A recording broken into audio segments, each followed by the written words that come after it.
Hi, this is Len Furman, the sports time traveler, reporting to you on my latest virtual trip back exactly 60 years to 1964.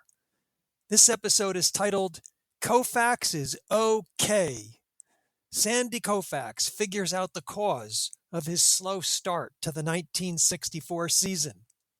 I start with an introduction from the sports time traveler.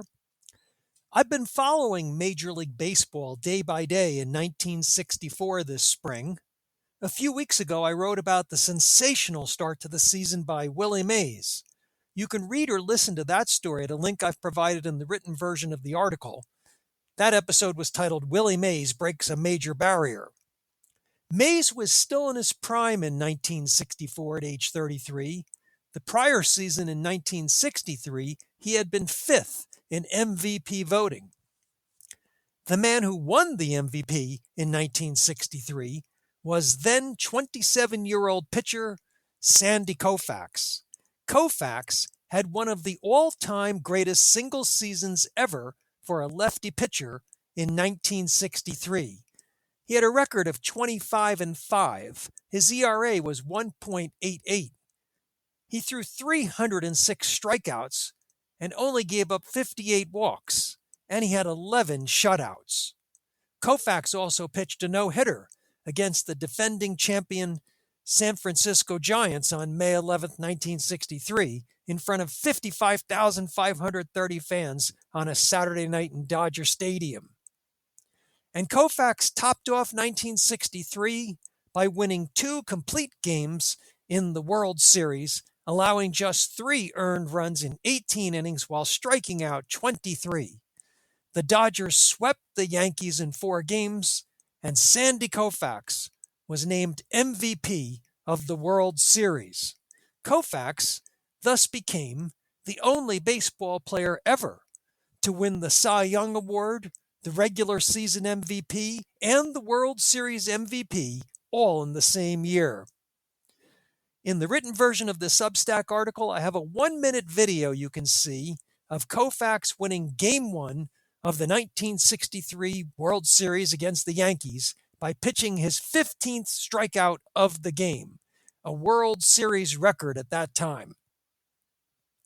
Success was a long time coming.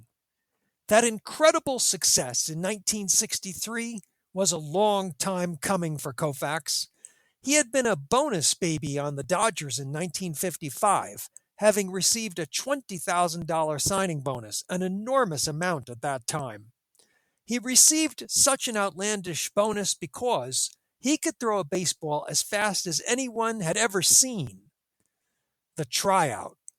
At age 18, in the summer of 1954, Koufax was invited to a workout at Ebbets Field by Dodger scout Al Campanis.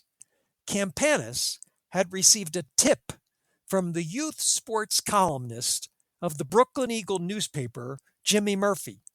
Murphy had seen Koufax pitch in sandlot games after he had come home from a successful freshman baseball season at the University of Cincinnati, where he had been a walk-on pitcher after basketball season was over.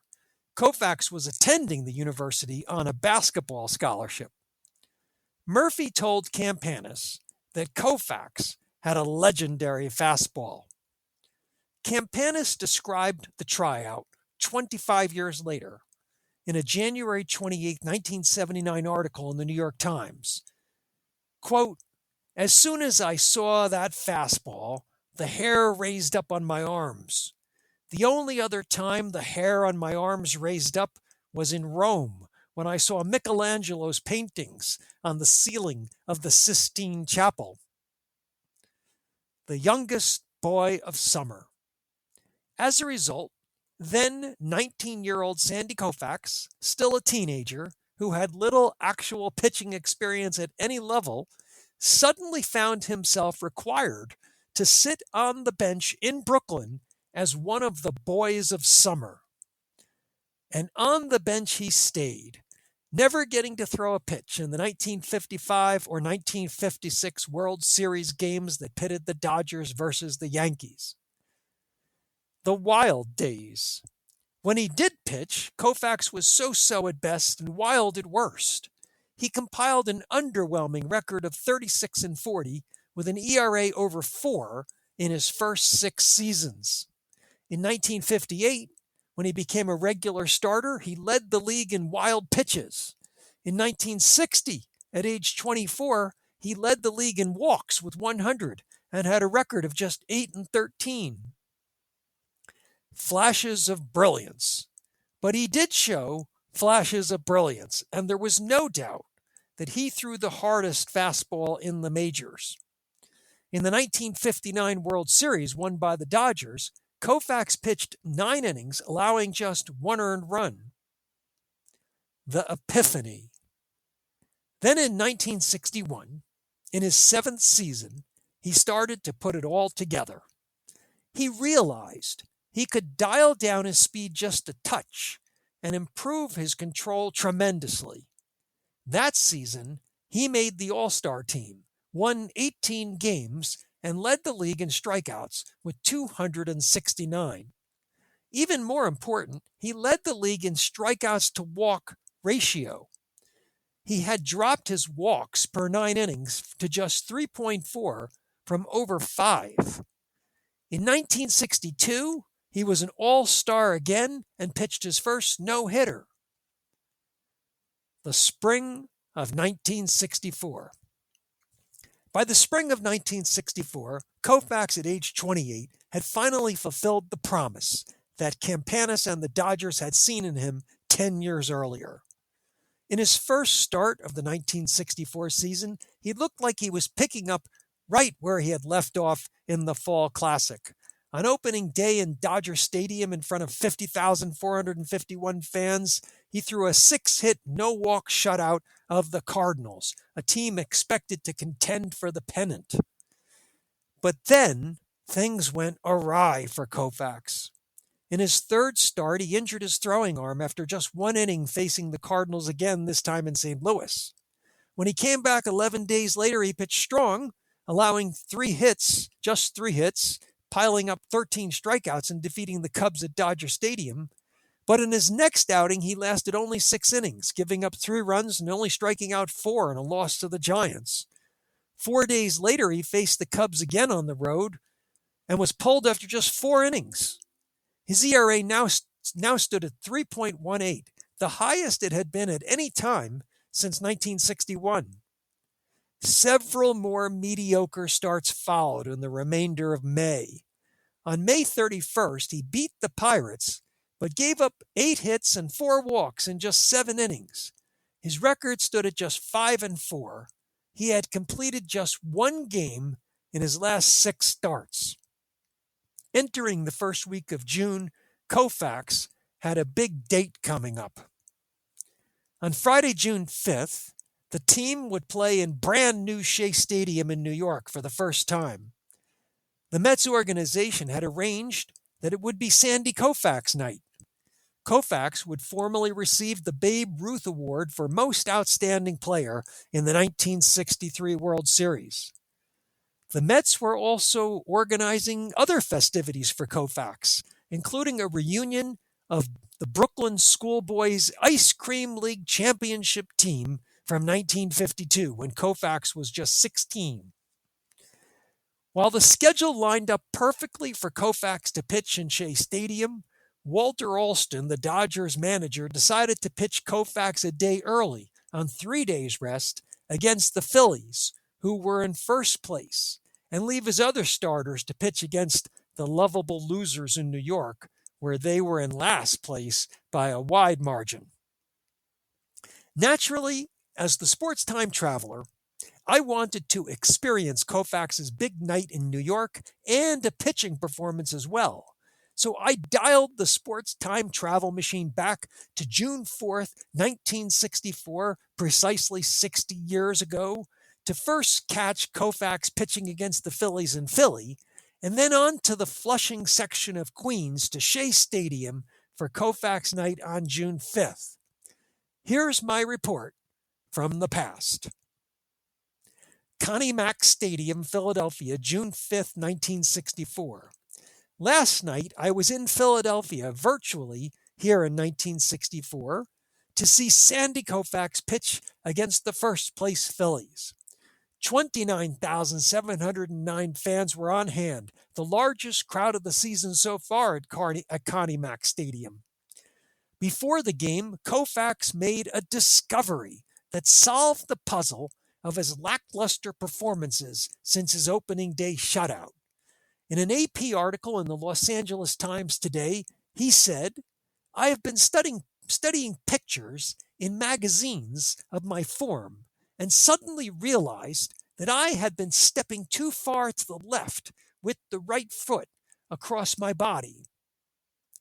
According to John Dell of the Philadelphia Inquirer, Koufax had found those magazines in the visiting clubhouse at Connie Mack Stadium during the present series against the Dodgers. Koufax made an adjustment in last night's game, and he claimed the result was, "I had the old pitching rhythm back. As a matter of fact, by the fifth inning, I forgot all about it. Everything was natural again." The results on field were immediate. In the first inning, Koufax got the Phillies out 1-2-3, including swinging strikeouts of Johnny Callison and rookie sensation Dick "Don't Call Me Richie" Allen. Koufax continued to mow down the Phillies in the second and third innings, going through the batting order without allowing a base runner and piling up 5 strikeouts. Not a single ball had even left the infield. In the fourth inning, with 2 outs and no one on, Dick Allen came to the plate again. With a count of 3 balls and 2 strikes on Allen, Koufax shook off Doug Camilli's call for a fastball, and he pitched a curve. It missed the strike zone, and Allen took first base with a walk. Allen was then thrown out by Camilli, trying to steal second base to end the inning. Koufax had still faced the minimum number of batters through 4 innings. Koufax then got the Phillies in order in the 5th, 6th, 7th, and 8th innings. The 9th inning. In the 9th inning, everyone knew that Koufax was working on a no-hitter. On the radio, Dodgers announcer Vin Scully kept listeners aware the entire game. Los Angeles Times columnist Sid Ziff wrote that Scully did a magnificent job with complete disdain for superstition. The first Phillies batter in the bottom of the 9th was Tony Taylor, who tried to bunt on the first pitch, but Koufax threw it in the dirt. Koufax got the count to 2-2 and then struck him out. The second batter, Ruben Amaro, popped up the first pitch to first base, where Ron Fairley grabbed it for the out. Koufax needed one more out for the no-hitter. Los Angeles Times reporter Frank Finch wrote that the fans rocked historic Connie Mack Stadium with roaring anticipation. The next batter was Bobby Wine, pinch hitting for pitcher Ray Culp. The first pitch was a ball.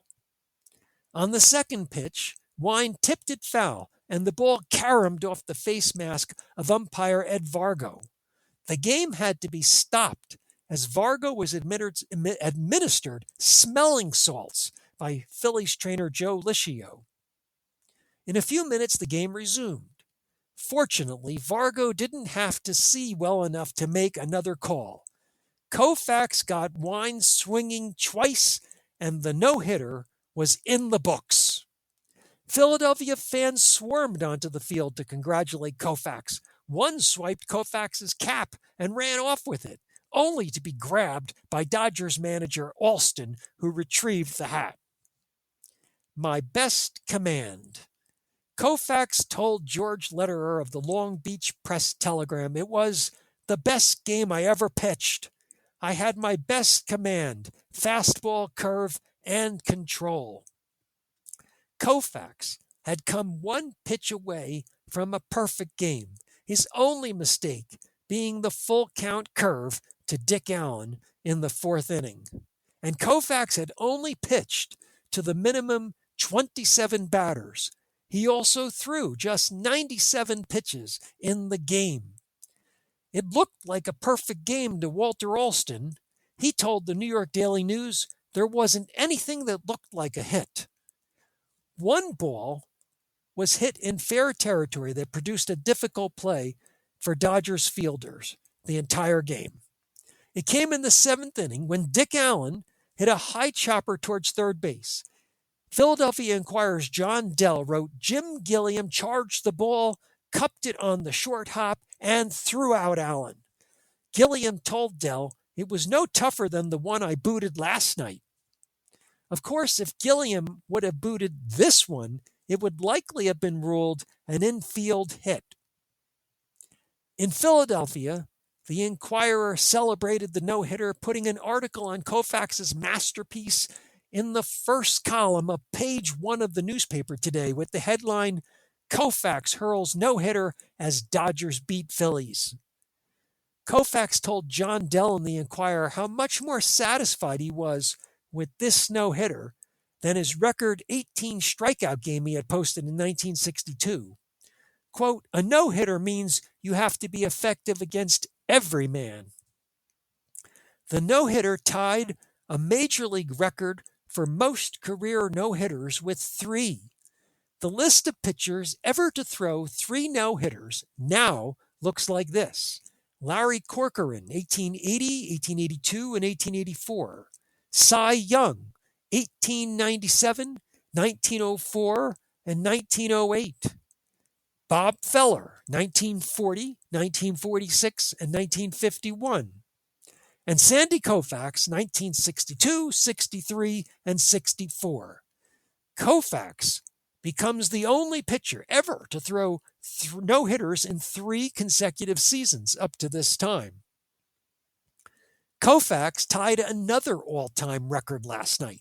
By striking out 12 Phillies, he registered his 54th 10-strikeout game. That equals the mark first set by Rube Waddell and later tied by Bob Feller. But Koufax has done it in only his 215th career start. Waddell needed 340 starts in his career from 1897 to 1910, and Feller had 484 starts between 1936 and 1956. Shea Stadium, New York, June 6, 1964.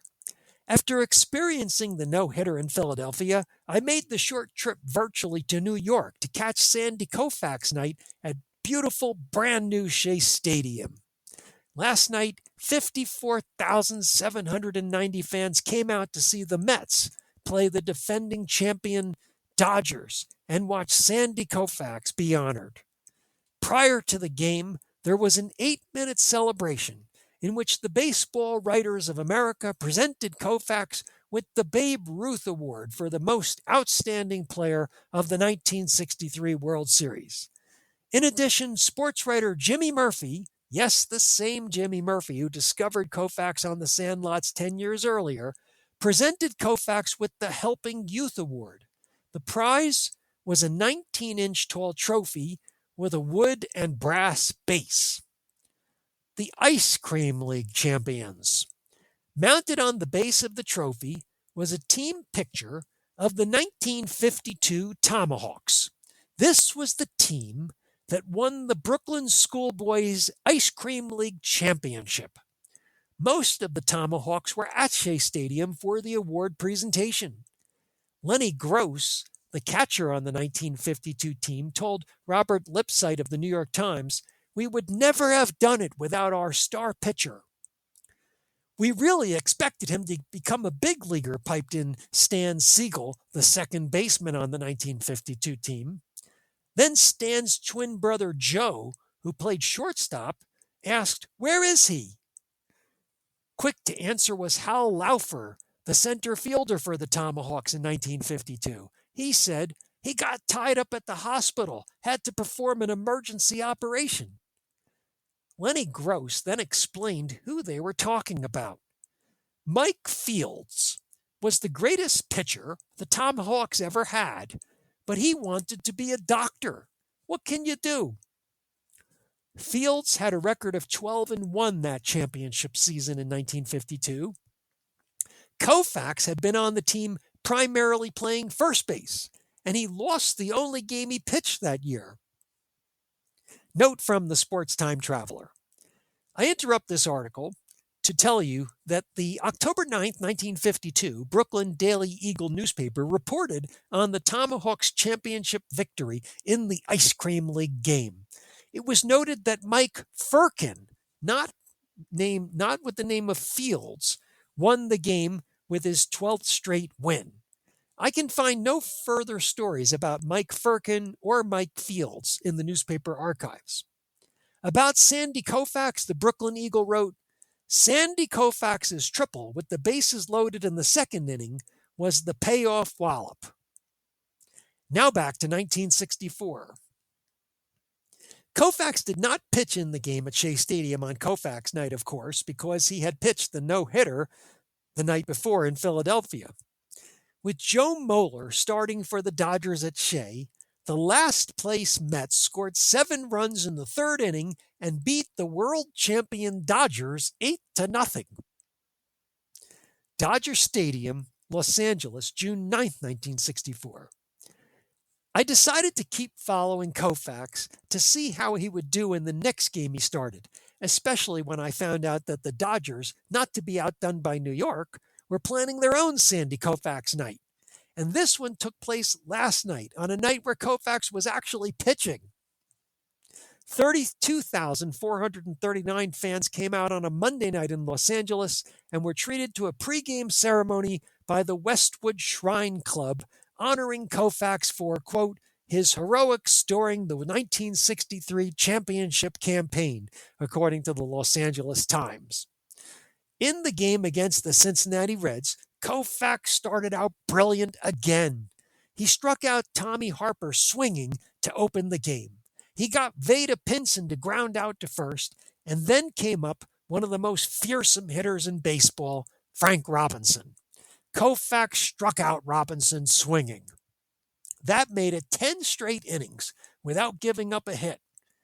Koufax set down the Reds in order in the second and third innings. In the fourth, he faced the top of the order again. Once more, he got Harper and Pinson out and faced Robinson. Then he got Frank to fly out to second base. Sandy Koufax was now perfect through 4 innings in the game and had pitched 13 consecutive innings in which he had given up no hits. In the top of the fifth, the first batter was Darren Johnson. Johnson, 25 years old, had been a great power hitter in the minor leagues. Starting in the Yankees organization in 1956 at age 17, he had hit 24 home runs in just 243 bats in the D-League. He had 6 seasons with at least 24 home runs in the minors, including 33 for the Reds AAA team last year in 1963. But 1964 was the first year in which Darren Johnson was an everyday player in the majors and batting cleanup. Back on April 18th, right here at Dodger Stadium, he had hit a 3-run blast off Koufax. Now, on the second pitch from Koufax in the 5th inning, Darren Johnson took Sandy deep again. His shot went over the left field fence. The perfect game was gone. But Koufax had done something very special. He had pitched 13 consecutive innings in which he had faced the minimum number of batters. Dick Allen's walk in the no-hitter in Philly had produced the only base runner in those 13 innings, and when Allen was thrown out stealing, it enabled Koufax to get out of that inning facing just the minimum 3 batters. Note from the Sports Time Traveler. I interrupt the article again to tell you that I am unable to find out if Koufax's 13 consecutive innings facing the minimum number of batters is a major league record. Now back to 1964 once again. Johnson's home run was the only Reds run in the game. Koufax allowed just 3 more hits and won the game 2-1. Koufax also allowed no walks, only the 10th time in his career he had done that in a complete game. The victory was Sandy Koufax's 100th in his career. His record for the season was now 7-4 with a 2.21 ERA. Sandy Koufax, after a shaky start to the season, was okay. The Sports Time Traveler will continue to follow the 1964 baseball season and file reports whenever there is something so exciting I just have to share it with you. Thanks for listening, and please share the Sports Time Traveler.